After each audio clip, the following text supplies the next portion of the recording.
আসসালামু আলাইকুম সবাইকে। তোমার দেওয়া অপবাদ গল্পের 5 নাম্বার পার্ট। তো বেশি কথা না বলে চলুন গল্প শুরু করা যাক। পরের দিন সকালে কলেজে যাওয়ার জন্য রেডি হয়ে নিচে আসলাম।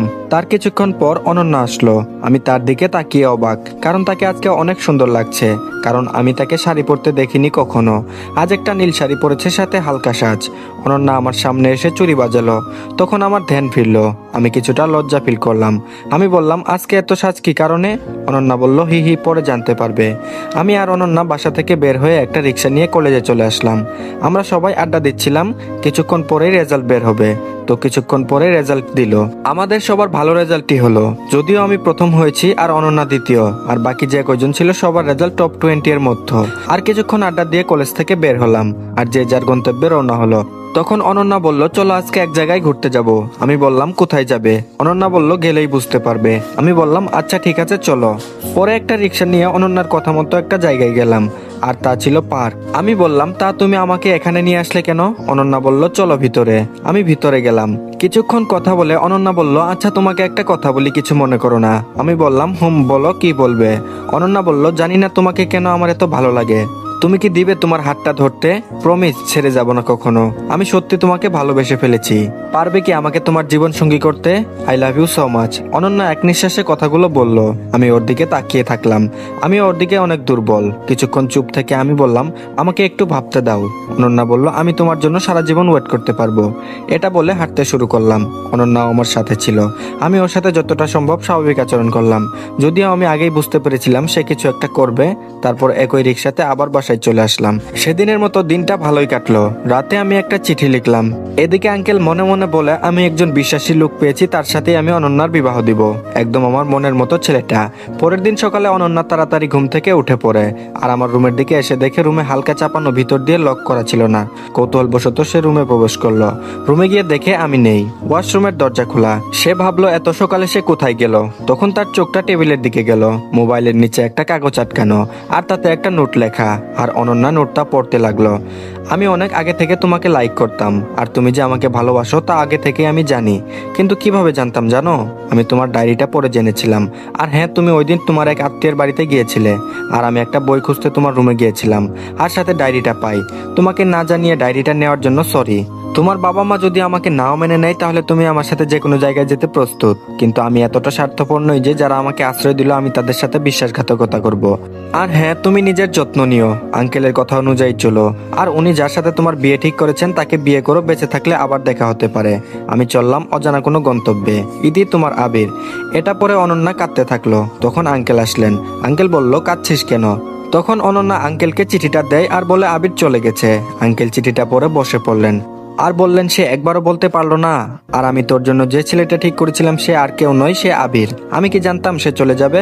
অনন্যা বলল, আমি কিছু জানি না, তুমি আমার আবিরকে আমার কাছে ফিরিয়ে দাও। আঙ্কেল বলল, চিন্তা করিস না, তোর ভাগ্যে থাকলে এমনিতেই আসবে, আর আমি তাকে খুঁজে বের করব। অনন্যা বলল, তাই যেন হয়। আর হ্যাঁ, কিছুদিন আগে আঙ্কেল বলেন, আমি তোর জন্য একটা ছেলে ঠিক করেছি, আর কোনো কথা বলবি না, ছেলেটা অনেক ভালো, তোর পড়ালেখা শেষ হলে বিয়ে দিয়ে দিব। তখন অনন্যা দেখলাম খাওয়ার টেবিল থেকে চলে গেল, আর আঙ্কেল মুচকে হাসলেন। আমি ওদের বাসা থেকে বের হয়ে রওনা দিলাম অজানা গন্তব্যে। কোথায় যাব জানি না। পরিচিত কোথাও যাওয়া যাবে না, তাহলে অনন্যা জেনে যাবে। এইসব কথা ভাবছিলাম আর হাঁটতেছিলাম। তখন একজনের সাথে ধাক্কা খেলাম, আর আমি তার দিকে তাকিয়ে আছি। ছেলেটা বলল, আজব তো, দেখে চলতে পারেন না? আমি কিছু বললাম না। তখন ছেলেটিকে আমার দিকে তাকিয়ে আবার বলল, ভাই আপনি? আমি বললাম, ছেলেটা হলো নাইম, ওই যে ছেলেটা অনন্যার মোবাইল ছিনতাই করতে চেয়েছিল। এখন নিশ্চয়ই বুঝতে পারছেন এই ছেলেটিকে। আমি বললাম, কেমন আছোস তুই? আর আমাকে তুমি করে বলবি। ছেলেটি বলল, ভাই আল্লাহর রহমতে ভালোই আছি। আর তুমি যে টাকা দিয়েছিলে তা দিয়ে কতদিন ওই কাজ করে এখন 2টা দোকান দিয়েছি, আর দোকানে 2জন কর্মচারী আছে। তবে আমিও মাঝে মাঝে যাই। আর এখানে আমি আর মা মোটামুটি একটা বড় বাড়ি নিয়ে থাকি। তা তুমি কেমন আছো? আমি বললাম, আছি কোনো রকম। আচ্ছা, একটা থাকার জায়গা জোগাড় করে দিতে পারবি? আর কোনো একটা কাজ খুঁজে নিব। আমি বাড়ি থেকে চলে এসেছি তা তাকে বলেছি, আর কি কারণে এসেছি তা বলিনি। নাইম বলল, অন্য কোথাও যাওয়া লাগবে না, আমাদের সাথে থাকবে। 3 রুমের একটা ফ্ল্যাট খালি পড়ে থাকে, তোমার অবশ্যই কোনো চাকরি হয়ে যাবে। আর মাকে তোমার কথা বলেছিলাম, মা তোমাকে দেখতে চেয়েছেন। আমি বললাম, চল। নাইম এখানে কোনো একটা কাজে এসেছিল আর তার সাথে দেখা হবে আমি ভাবতে পারিনি। আমি আর নাইম চলে আসলাম তাদের বাসায়। এই বাসাটা অনন্যাদের বাসা থেকে অনেকটু দূরে, রিক্সাতে আসলে প্রায় 1 ঘন্টা লাগবে। এটা শহর, এক বাসা থেকে অন্য বাসার লোকদের চেনা যায় না, আবার এত দূরে তো কখনোই সম্ভব না। আমি রুমে প্রবেশ করলাম। নাইম বলল, মা দেখো কাকে এনেছি। নাইমের মা বলল, কাকে এনেছিস? ওই যে তোমাকে যার কথা বললাম ওই ভাইটা। আন্টি আমাকে আপ্যায়ন করলেন আর নাইম বলল সে বাসা থেকে রাগ করে এসে পড়েছে, তাই আমাদের এখানে থাকবে। নাইমের মা বলল, তাতে কোনো সমস্যা নেই, তার যতদিন ইচ্ছা থাকবে, কোনো সমস্যা নেই। আর আমাকে আমার রুম দেখিয়ে দিলেন। দুপুরে খাওয়া দাওয়ার পরে নাইম আমাকে নিয়ে একটা দোকানে গেল, কিছুটা বড় দোকান। ওখান থেকে কয়েকটা প্যান্ট শার্ট নিল আর বলল এটা আমার দোকান। আমি বললাম তাহলে তো অনেক উন্নতি হয়েছে। নাইম বলল, সেদিন আপনি আমাকে এই পথ না দেখালে হয়তো পারতাম না। তারপরে বাসায় চলে আসলাম। পরের দিন চাকরি খুঁজতে বের হলাম। আর চাকরির জন্য কাগজপত্র লাগবে, তাই কলেজ থেকে সার্টিফিকেট ও টিসি আনলাম এজন্য যেন অনন্যার সাথে আর দেখা না হয়। চাকরি খুঁজতে খুঁজতে একটা পেলাম। অফিসটা খুব বড় না, মাঝারি, প্রায় 200-300 কর্মচারী রয়েছে। এখানে যে সকল প্রোডাক্ট তৈরি হয় তার সম্পর্কে ভালো ধারণা আছে, তাই যে সকল প্রশ্ন জিজ্ঞাসা করলেন সব সঠিক উত্তর দিলাম। যদিও আমি রায়ান চৌধুরী অফিসে তার দেওয়া কার্ড অনুযায়ী চাকরি করতে পারতাম, কিন্তু ওখানে আমি যাব না, কেননা ওনার সাথে আমান চৌধুরী বা অনন্যার বাবার ব্যবসায়িক সম্পর্ক আছে, যে কারণে ওনাদের ওখানে গেলে অনন্যা জেনে যাওয়ার সম্ভাবনা আছে, তাই সেখানে যাইনি। এখানে চাকরি সম্পূর্ণ হওয়ার পর কালকে থেকে চাকরিতে আসতে বলেছে। আমি অফিস থেকে বের হয়ে মিষ্টি নিয়ে বাসায় রওনা দিলাম। বাসায় এসে সবাইকে জানালাম আমার চাকরি হয়েছে, আর ওনারাও খুশি হলেন। যেহেতু চাকরি হয়ে গেছে তাই আমাকে অন্য কোনো এক ভার্সিটিতে ভর্তি হতে হবে। বাসা থেকে প্রায় অনেক দূরে একটা ভার্সিটিতে ভর্তি হলাম, অবশ্য অফিস থেকে অনেকটাই কাছে। আর নাইমও এখন ইন্টার সেকেন্ড ইয়ারে পড়ে। পরের দিন সকালে নাস্তা খেয়ে রওনা হলাম অফিসের দিকে। আজকে অফিসে প্রথম দিন, সেভাবেই নিজেকে প্রস্তুত করেছি। অফিসে যাওয়ার পর আমার ডেস্ক দেখিয়ে দেওয়া হলো আর আমি ওখানে গিয়ে বসলাম। আর তখন পিয়ন এসে বলল, স্যার আপনাকে তার রুমে ডেকেছেন। আমি বললাম আচ্ছা আমি আসছি।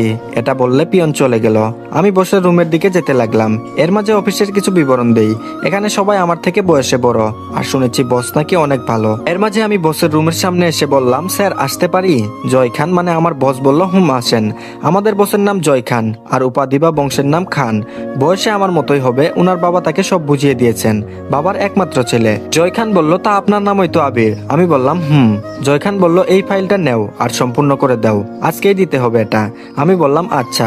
আমি বসের রুম থেকে গিয়ে আমার ডেস্কে বসে পড়লাম আর স্যারের কথা মতো ফাইলটা রেডি করলাম। যেহেতু এই কাজে আমার ধারণা অনেক, তাই আমি কিছু সময়ের মধ্যে কাজটা করে ফেললাম। আমার কাজের গতি থেকে স্যার অবাক হলেন। স্যার বলল, এত তাড়াতাড়ি কাজ সম্পূর্ণ করলেন কেমনে? আমি বললাম আমার এই বিষয়ে ধারণা আছে ভালোই, তাই পেরেছি। সেদিনের মতো আরো কিছু কাজ করে বাসায় চলে আসলাম। আর বাসায় এসে আমার জন্য একটা সারপ্রাইজ অপেক্ষা করছে তা আমি জানতাম না, কেননা নাইম আমার জন্য ছোট একটা মোবাইল কিনে এনেছে, সাথে একটা সিমও আছে। আমার ফোন কেনার কারণ, আমি আগের ফোন অনন্যাদের বাসায় রেখে এসেছি। আমি ফ্রেশ হয়ে আরাফাতের কাছে ফোন দিলাম। আমি বললাম, মা কেমন আছে? আরাফাত বলল, হুম ভালো আছে। কিছু সময় কথা বলে ফোনটা রেখে দিলাম। এভাবে চলে গেল 3 মাস। এখন আমার প্রমোশন হয়েছে ম্যানেজার পদে। ধীরে ধীরে জয়দের অফিসটা অনেকটা বড় হয়েছে। এখন তাদের কর্মী প্রায় 1000। আগের বাসায় আর থাকি না, অফিস থেকে যে ফ্ল্যাট দেওয়া হয়েছে ওটাতেই আমরা থাকি। সাথে একজন কাজের মেয়ে আছে, কেননা স্যার আমার কাজ দেখে আমাকে প্রমোশন দিয়েছেন। আমি বললাম, স্যার আমার কিছুদিনের ছুটি লাগবে। স্যার বলল, কি জন্য? আমি বললাম, আমার 2য় বর্ষের পরীক্ষা শুরু হবে। স্যার বলল, আচ্ছা ঠিক আছে। আর এর কারণে আমি 15 দিনের ছুটি নিলাম। আজকে পরীক্ষা, তাই প্রিপারেশন মোটামুটি নিয়ে কলেজে গেলাম। আমার সিট খুঁজে আমি আমার সিটে গিয়ে বসলাম। কিছুক্ষণ পরে একজন রুমে প্রবেশ করলো, যাকে দেখে আমি অবাক, কেননা সে আর কেউ নয়, সে হচ্ছে জয়, মানে আমার স্যার। আমি বললাম, স্যার আপনি এখানে কেন? স্যার বলল, কিন্তু তুমি এখানে কেন? আমি তো এখানেই পড়ি। আমি বললাম, আমিও তো এখানেই পড়ি। স্যার বলল, তাহলে তো ভালোই হলো, আজ থেকে কোনো স্যার নয়, আমরা দুজন বেস্ট ফ্রেন্ড। এর মাঝে ন তুমি ন আপনি, শুধু তুই, ঠিক আছে? আমি বললাম, আচ্ছা স্যার। থুক্কু জয়। আমার পাশের সিটে স্যার মানে জয়ের সিট পড়েছে, তাই দুজনই দুজনকে হেল্প করে পরীক্ষাটা দিলাম। ঠিক মতো পড়তে না পারায় পরীক্ষা এত ভালো হয়নি। তবে যেদিন আমার রেজাল্ট দিল, দেখলাম আমি আর জয় দুজনই টপ 20 এর মধ্যে। এভাবে কয়েকটা মাস কেটে যায়। এখন জয় আমার অনেক ভালো বন্ধু। সে যেখানে যায় আমাকে নিয়ে যায়, এমনকি তার বাসায় অনেকবার গিয়েছি। এমনি একদিন অফিসে কাজে এক জায়গায় যেতে হবে, তাই জয়ের সাথে আমাকে নিয়ে গেল। আর যেখানে যাওয়া হলো তা ছিল সিলেট। আমি আর জয় রেডি হয়ে নিজস্ব গাড়ি থাকতেও বাসের টিকিট কাটলাম। আর সিটে যেয়ে বসার সময় একটা ঘটনা ঘটলো। জয় আর আমার দুজনের সিট ভিন্ন জায়গায় পড়লো, তাই অন্যজনের সাথে সিটটা পরিবর্তন করতে চাইলাম, কিন্তু পারলাম না। এদিকে ওর সাথে একটা ছেলে বসলো আর আমি আমার সিটে বসে পড়লাম। কিছুক্ষণ পরে একটা মেয়ে বাসে উঠলো, আমার সমবয়সী হবে। আমার পাশে এসে বসলো। আমি আর একটু জানালার দিকে সরে বসলাম। মেয়েটা বলল, আপনার নামটা জানতে পারি? আমি বললাম, আমার নাম আবির। আপনার নাম কি? মেয়েটি বলল, আমার নাম নীলা। আমি বললাম, ও আচ্ছা, আপনি কি সিলেট যাচ্ছেন? নীলা বলল, হুম। তা আপনি কি কারণে যাচ্ছেন? আমি বললাম ফ্রেন্ডের সাথে ঘুরতে প্লাস অফিসের একটা কাজে। নীলা বলল, ও আমিও অফিসের একটা কাজে যাচ্ছি। যাওয়ার মাঝে ওর সাথে আরো কথা হলো, আর যেহেতু ও আমার সমবয়সী তাই ও বলল তুমি করে বলতে, তাই আমিও ওরে তুমি করে বললাম। এদিকে অনেকক্ষণ পর আমরা সিলেটে এসে পৌঁছালাম। অনলাইনে বুকিং করা একটা হোটেলে আসলাম। 2টা রুম বুক করা ছিল, তাই যে যার রুমে চলে গেলাম। পরের দিন ঠিক করলাম জাফলং ঘুরতে যাব, আর অফিসের কাজটা আরো 2 দিন পরে, তাই আজকে ঘুরতে বের হলাম। ঘুরলাম অনেক আর ছবিও তুললাম, তারপরে বাসায় চলে আসলাম। পরের দিন অফিসের কাজে যেতে হবে। এখানে প্রায় অনেক কোম্পানি রয়েছে, যার মধ্যে যাদের কাজ ভালো হয়েছে তাদের কাজটা দেওয়া হবে। প্রায় 20 কোটি টাকার লেনদেন, তাই ভালো কোম্পানিকে দেওয়া হবে। ওখানে গিয়ে আমি অবাক, কেননা নীলাও ওখানে উপস্থিত। সে এসেছে আর কে কোম্পানি অফ ইনস্টিটিউট থেকে, আর যারা কাজ দিবে তাকে দেখে আমি আরো বেশি অবাক হয়ে গিয়েছি, কেননা তিনি হলেন রায়হান চৌধুরী। দেশে বিদেশে অনেক ওনার ব্রাঞ্চ রয়েছে। কিছুক্ষণ পরে জয়দেব কোম্পানির নাম বলা হলো, কেননা বিগত কয়েক মাসে ভালো পজিশনে চলে এসেছে। যখন ডাক দেওয়া হলো তখন জয় গেল। সব কাগজ বুঝে আসতে আমাকে যেতে বলেছিল, কিন্তু আমি যাইনি, কেননা উনি আমাকে চিনে ফেলতে পারেন এজন্য। আর জয়কে অনেকে কনগ্রাচুলেশন জানালো। জয় আসার পরে নীলা জয়কে কনগ্রাচুলেশন জানালো, আর জয় এসে আমাকে বলল, তুই থাকার কারণে এত দূরে আসতে পেরেছি।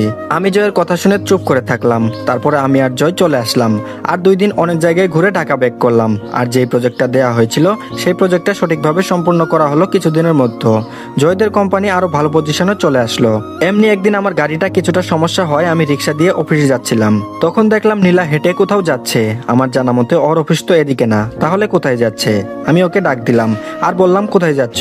নীলা বলল, আচ্ছা এখানে না একটা কফি শপ ছিল, চলো ওখানে যাই। আমি বললাম ওকে। আমি আর নীলা একটা কফি শপে গেলাম। ওই যা বললো তা শুনে আমার খুব খারাপ লাগলো, কারণ কথাটা হচ্ছে। তো আজকের পার্টটি এই পর্যন্তই, আশা করছি ভালো লেগেছে। তো পরবর্তী পার্টের জন্য অবশ্যই আমাদের চ্যানেলটি সাবস্ক্রাইব করে রাখুন, আর অবশ্যই আমাদের ভিডিওতে একটা লাইক দিবেন। ধন্যবাদ সবাইকে।